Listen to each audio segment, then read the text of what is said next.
Welcome to the Consulting Success Podcast with your host, Michael Sapersky, where we take you deep into the world of elite consultants. Hey, it's Michael Sapersky, and today I'm very excited to have Chester Elton joining us. Chester, welcome. Hey, thanks so much, Michael. Appreciate the invitation. Yeah, no, really excited for this. So Chester, I think many people listening will be familiar with your work, but for those that aren't, just tell us a little bit about what you do. Sure. Together with my co-author, Adrian Gostick, we've been looking at how do you create these great workplaces where people are engaged, enabled, and energized. We've been doing that for about 20 years now. We've written several books together. In fact, we've got a new book coming out on high-performance teams with Simon & Schuster in February called The Best Team Wins, the new science of high performance. We started our journey working in reward and recognition.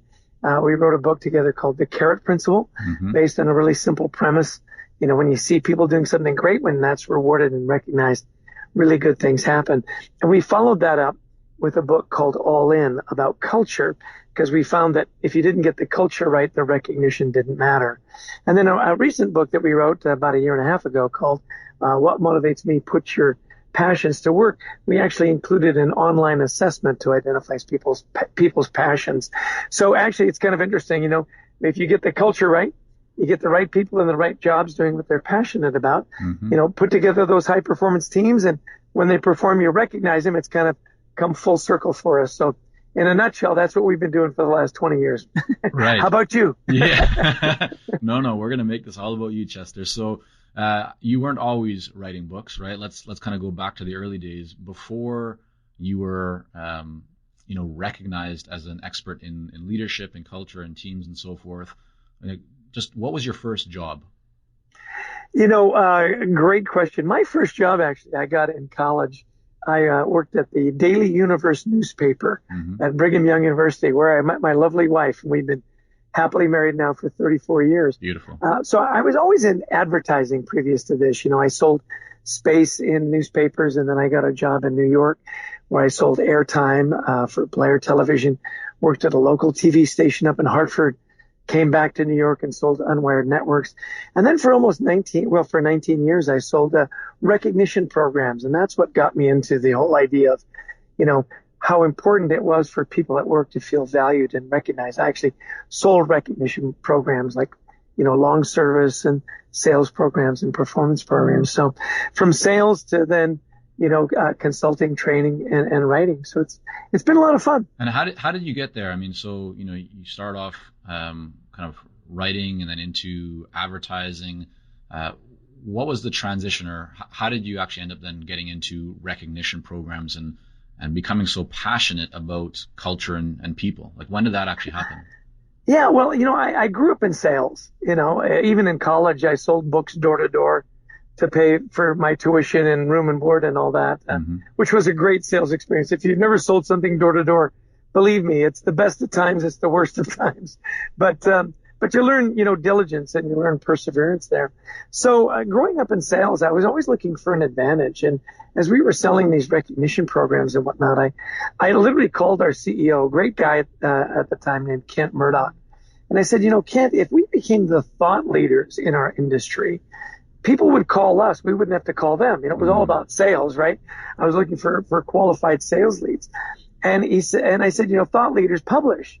And we've got all this great data on how these recognition programs help companies and how it makes people feel valued. We should write books on it. He said, hey, you should.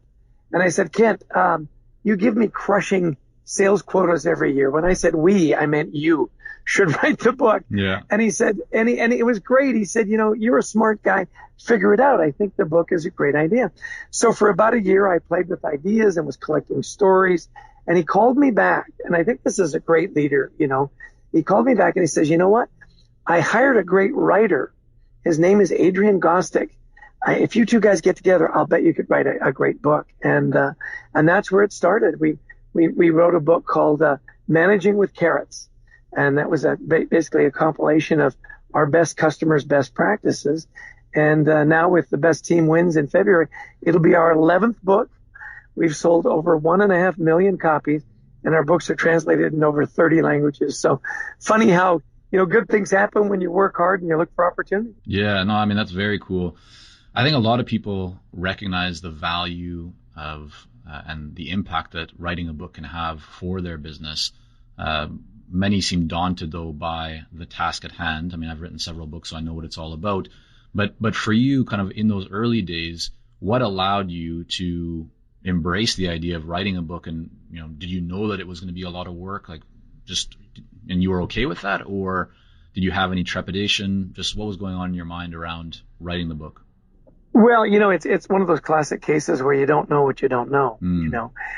Adrian had written some,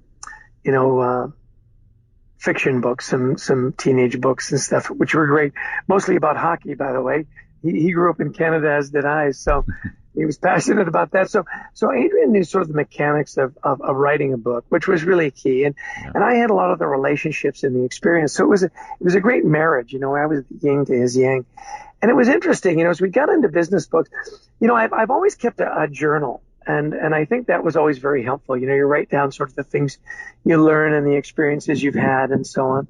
And so the idea of writing down your experiences and then sharing them with other people was common to both of us. I will tell you the key to the whole thing is to have one voice. And so Adrian really is a very talented writer. And the more we've written, the better he's gotten.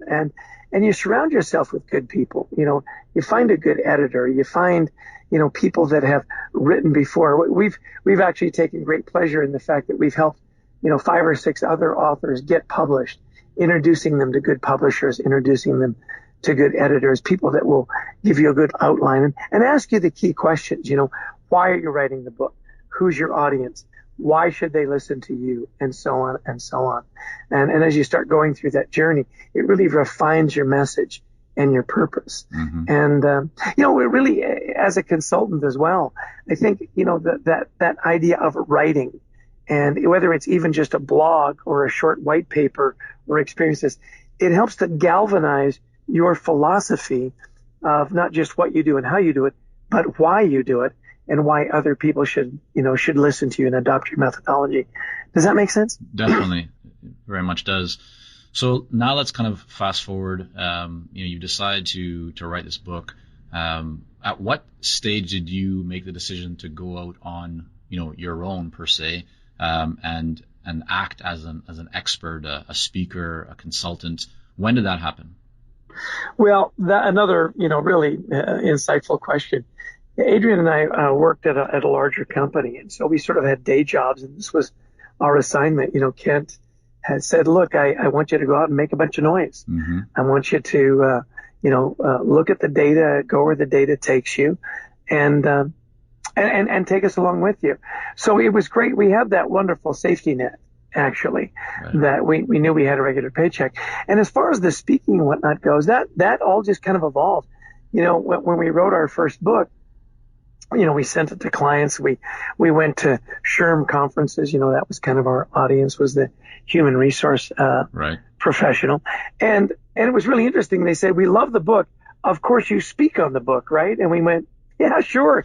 That sounds like fun. So we'd gone to enough conferences and seen enough speakers where we thought, well, that was fun what he did. And that was interesting what she did to get the audience involved. And so we'd go out and speak. And then it was interesting. We looked at each other and said, if we started charging for this, we would actually be professional speakers. How cool would that be? And so we started, we'd say, look, we'll charge $1,000. And people didn't hesitate. And then it was interesting. The more we started to write, Michael, and the more of a following we got, we found that the more we charged, the more important people showed up. When you charged $1,000, you got the night staff and so on. But when you charge $20,000, the CEO showed up. Right. So we kind of, we just kept charging more until people started saying no, and we figured out we did hit our threshold. The other interesting thing happened with that, though, too, is as we'd speak, people would say, love the book, loved your speech. You have training that goes with that, right? And we thought, that would be a great addition to our practice. And, Adrian lives out in Salt Lake City and in Utah, and there's all kinds of training companies out there. The Covey Group is out there, and Crucial Conversations and so on. And so, you tap your network. We've got to know somebody that works there. And we invited him in, and we said, here's our material, here's our research. How do you build training? So again, surrounding yourself with good people and smart people and realizing that there are lots of things you don't know. We built up a nice little training practice, which led to some one-on-one consulting and so on. So I think, my dad always said, look, if you do the right things for the right reasons, good things happen. And we've always said, look, we want our work to make a difference. We want to create places where people, get up in the morning and they're excited to go to work. We want to coach leaders up so that they're the kinds of leaders that we loved working for. We've all had great jobs and we've all had miserable jobs. What can we do to help create more great jobs? And as long as we kept that in focus, I really do believe that's when the best things in our careers happen to us. When we kind of got off track and it was about just booking, speaking, and we got, how much money are we billing and so on. That's when I think when you lose your purpose, I think that's when you get a little sidetracked. Keep your raison d'etre, why are you doing what you do front and center? And who's really helped me with that, Michael, is Marshall Goldsmith. Right? You're familiar with his work? Definitely. Yeah. As we'd go to different conferences, we'd bump into each other from time to time. And he was always so ridiculously gracious with his time and his talent and his resources. He's endorsed a few of our books and written the foreword to one of the books. And, he just basically never said no. And he's put together this group called the MG 100, where he's gathered up 100 thought leaders and authors and CEOs and entrepreneurs. And the whole purpose is let's get together, bring in some really interesting speakers, people that are really purpose-driven, and let's see how we can help them at no charge. Right. And I attended my first meeting this month in Washington, D.C., and just a wonderful collection of incredibly talented people. Again, just saying, what can I do to help make the world a little better place, whether I'm a coach, whether I'm a leader, whether I'm involved in philanthropy. And I can't give Marshall enough credit for really keeping me focused. Yeah, that sounds really great. Chester, let me ask you, you mentioned that the business evolved, but I wonder how much did it evolve naturally, just with you focusing on your passion and doing, as you mentioned, kind of the work that you guys really enjoyed versus, was there a lot of intention? Did you have a clear plan? You landed maybe that first speaking engagement as a result of putting this book out there in front of people, which obviously I'm sure involved a plan. But beyond that, once you guys decided, okay, let's actually start charging for speaking and, let's use our materials to leverage, training and other consulting opportunities. How much of a plan did you actually put together? Was it, very intentional focus on business growth, or did you just see things naturally, evolve and kind of gain momentum by themselves? Really, it's a combination of both, and I think it always is. But I love the word that you kept using there, intentional. And I think we have always been very intentional. When we wrote the book, we took a look and said, what are the elements of the best books? And we talked to other authors. And again, I just found that we were able to connect with really gracious people, just lovely people that said, hey, this is what I did. And here's how I did it. And here's especially the things they did wrong. You learn so much from your mistakes. Hopefully you don't make any that are, fatal, right. But you learn from your mistakes. And once we started to write, it was very intentional that we wanted to write great books. We wanted to write best-selling books. And I'll never forget the advice we got from our friends at Simon & Schuster. He says, the best way to write a best-selling book is to write a great book. And the elements of a great book are, especially in the business field where we are, obviously, is have you got valid data? Have you got really engaging case studies? And then have you got takeaways? So the data gives you credibility. The case studies gives you the confidence that people have done it. And then a roadmap. So how can I do that? And what are the tools and the ideas? But to your point, once you start writing, be very intentional that you want to write a great blog, that you want to write a great white paper that will lead you to, a best-selling book. And once you've got that data and you've got that expertise, then the transition to whether it's consulting or, coaching or training, I think becomes, again, a very intentional part of what you do. You say, look, here's our material, because people are going to constantly ask you, great, I loved what you did here. What's next? Sure, definitely. I think that's a really great point. Yeah. Yeah, and you've got to ask yourself, well, what is next for us? What is a natural transition? From us, from writing to speaking was a very natural transition. From speaking to training, again, was a natural transition. But again, you have to be very intentional about how you then take your material. Mm-hmm. And a friend of mine has said, how do you weaponize it? Which I thought was really interesting. How do you take your material and weaponize it? In other words, turn it into products and services that people crave. And then again, that virtuous circle that you get involved in. Right. The better you write, the more people will buy your books, that will ask you to speak, which will ask you to train, which will sell more books. So Chester, for you, writing clearly has played a very big role in the growth of your business and your status as an authority, in this space and those that you serve in the marketplace. Have there been any other tactics or strategies or approaches beyond writing that you have found helpful in growing your business or in landing more clients and making more sales? While we work with a lot of seasoned and experienced consultants here at Consulting Success, I'm often contacted by new early-stage consultants. Invariably, the question I'm asked is, what are the steps I should take to become a successful consultant and grow my consulting business to my first 6 figures per year? Well, I'm excited to announce that we've opened the doors for our Momentum program. This is our most popular program for early-stage consultants, and it has helped almost 1,000 consultants to start, run, and grow successful consulting businesses. It gives you the step-by-step plan to help you with your messaging, your fees, and pricing strategies, how to win more proposals, how to go to market more effectively, developing a marketing system to generate leads consistently, and so much more.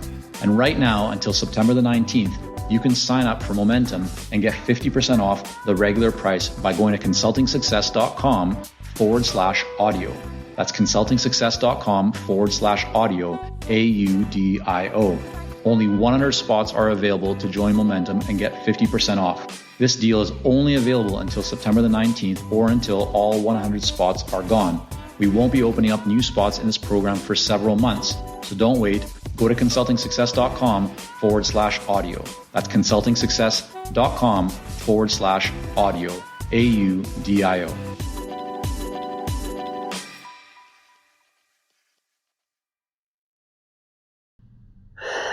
Yes, and that is being very public about what you do. Make sure that you are a part of groups that'll continue to stimulate you, but that you can also, use to get your message out. LinkedIn has been a wonderful vehicle for us. Early on, when they started the influencers program, we were lucky enough to become LinkedIn influencers and now have about 500,000 followers. And that's a great area to test ideas. Sure. And to write on a regular basis, 2 or 3 articles a month. I have a regular spot with business radio in New York, WCBS, Thursday mornings during the opening bell segment. And what this does is it keeps you looking for stories. It keeps you stimulated. The Marshall Goldsmith 100, fortunate enough to be invited to that group. All of a sudden you're talking to entrepreneurs. You're talking to, CEOs or ex-CEOs. And there's a richness to their experiences. So I would, challenge people that are listening. Are you getting out there? Are you publishing on LinkedIn? Or are you putting, and video is a great medium and so easy to do now. With your iPhone, you can record a 1-minute video and put it up there. But challenging people, asking questions, go to association meetings, go to join groups, young presidents clubs or whatever it might be. But that idea of, again, your word intentional, be very intentional about stimulating your mind. And a big part of that is to continue to read and to learn.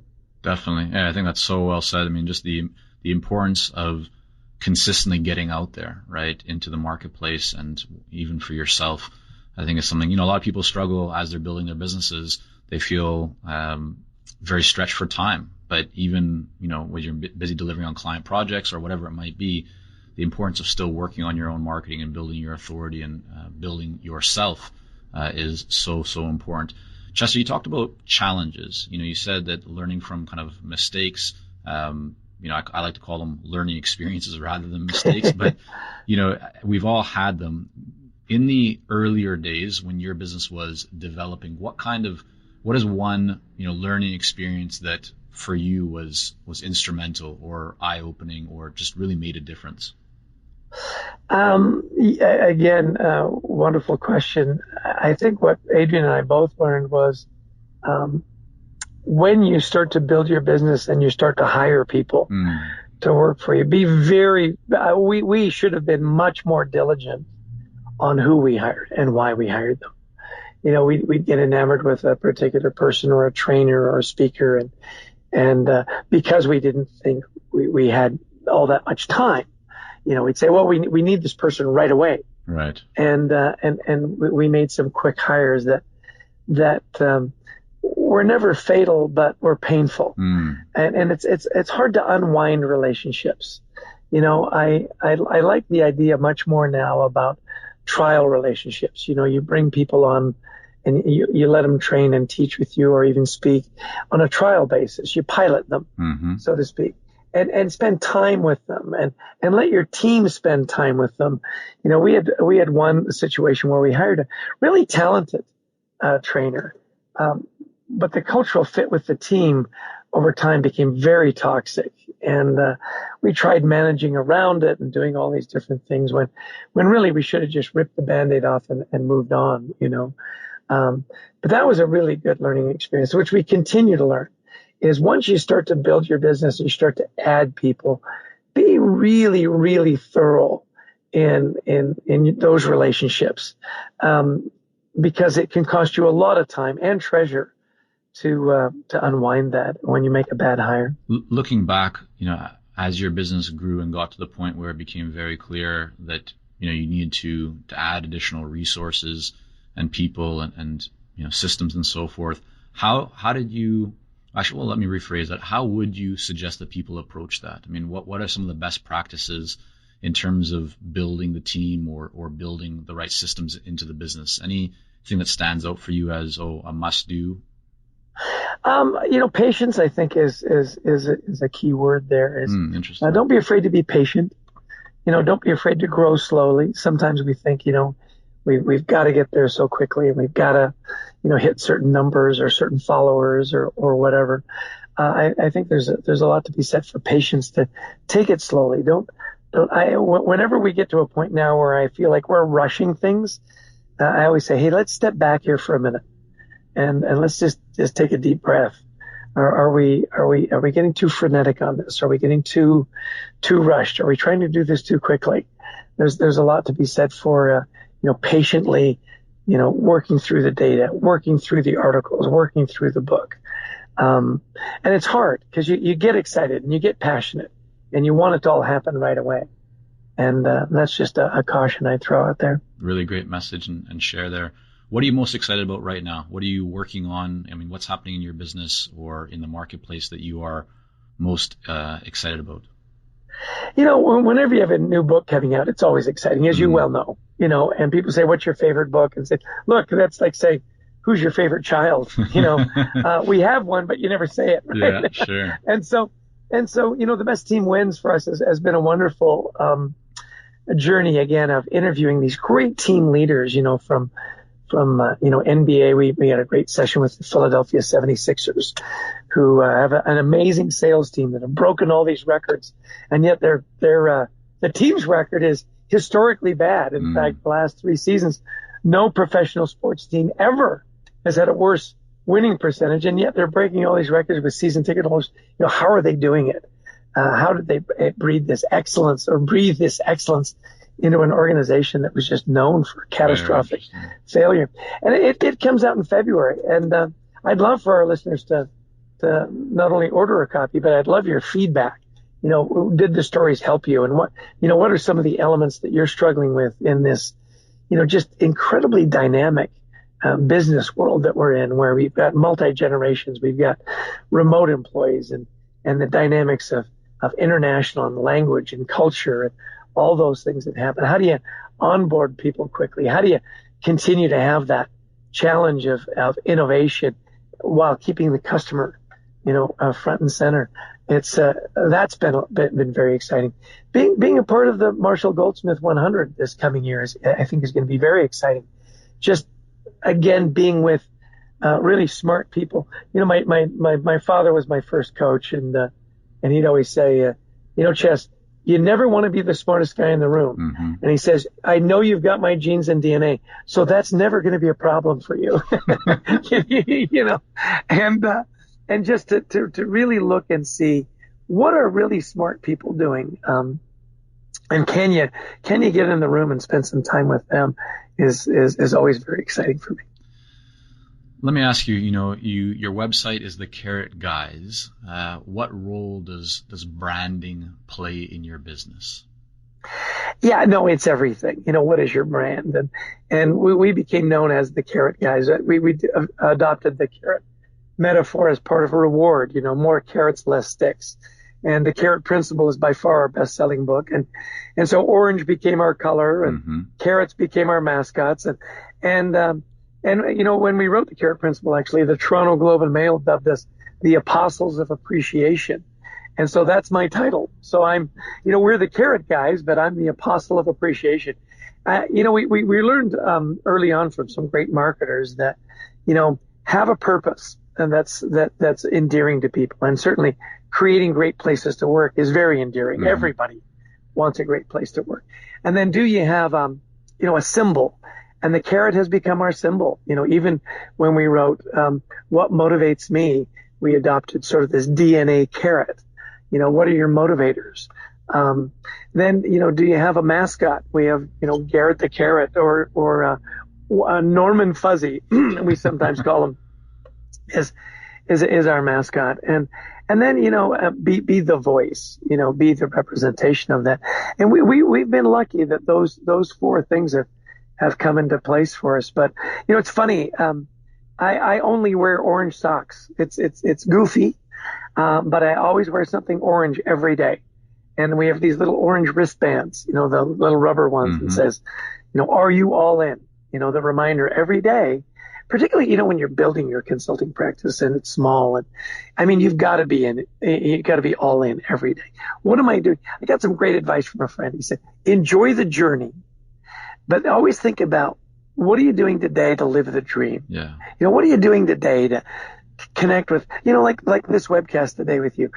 Whenever you're doing that, it helps you hone your message and your brand and how to stay on brand. Even just talking with friends. Here's what we're doing and here's how we're doing it. Here's why we do it. And here's a great experience I had with a leader I was coaching, or here's a great consulting, piece that we did for a pharma company. Talking about it and sharing it and honing that message and building your brand is the essence, I think, of any consultancy or training company. Well, this has been a really great message, Chester, and I want to thank you for sharing it. What's the best way for people to connect with you and learn more about your work? Sure. The Carrot Guys is where Adrian and I do our writing and our speaking and so on. Our training website is thecultureworks.com.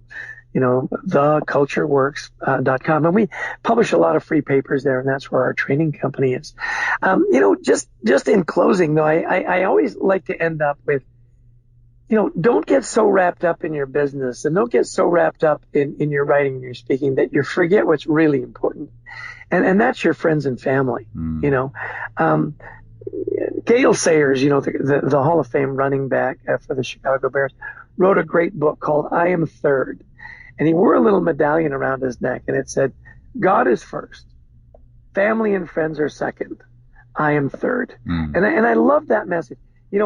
What we do whether we're the Carrot Guys or we're the Culture Works, how to build great cultures, how to build great places to work, all those principles apply to building a great life. And we always end, whatever we do, is say, look, this stuff works. We've got great research. We've got great case studies, great data. but don't leave it at work. Make sure you bring it home. Simple things like, when was the last time you were appreciative and grateful for your spouse or your partner, your kids, the people that coach or teach your kids, a minister or a great friend. I've just found that lives filled with gratitude are better lives, not just in business, which we know it works through the CARE principle, but just in life. Wake up every morning and be intentional. I love that word. My dad always said, look, happiness is a choice. Wake up today and choose to be happy. And one of the best ways to be happy is to be of service to someone. When you're in the service of your fellow man, I think that's just a great way to live. And then what I found is the success, the business, the clients, the consulting, it all fell into place because our intentions were right. And we were always grateful for everything that we got. Does that message resonate with you? Oh, extremely. If you could see me right now, you'd see a big smile on my face. So thank you so much, Chester, for sharing it. Thank you for coming on, and really do appreciate you. You bet. And listen, anybody out there that wants some advice or something, connect with me on LinkedIn. I'm very active there in publishing, but I've made some great friends over LinkedIn, and we've gone to some great lengths to make sure we've got great content there. I can't tout LinkedIn enough. And thank you, Michael, for having me on. I'm always flattered. You've given up your valuable time to talk with me, and hopefully some of the things we've said are of benefit to some of your listeners. So thank you. I'm sure they are. Thanks again. You bet. Take care. Are you ready to take your consulting business to the next level? Learn more about the Accelerator Coaching Program at consultingsuccess.com.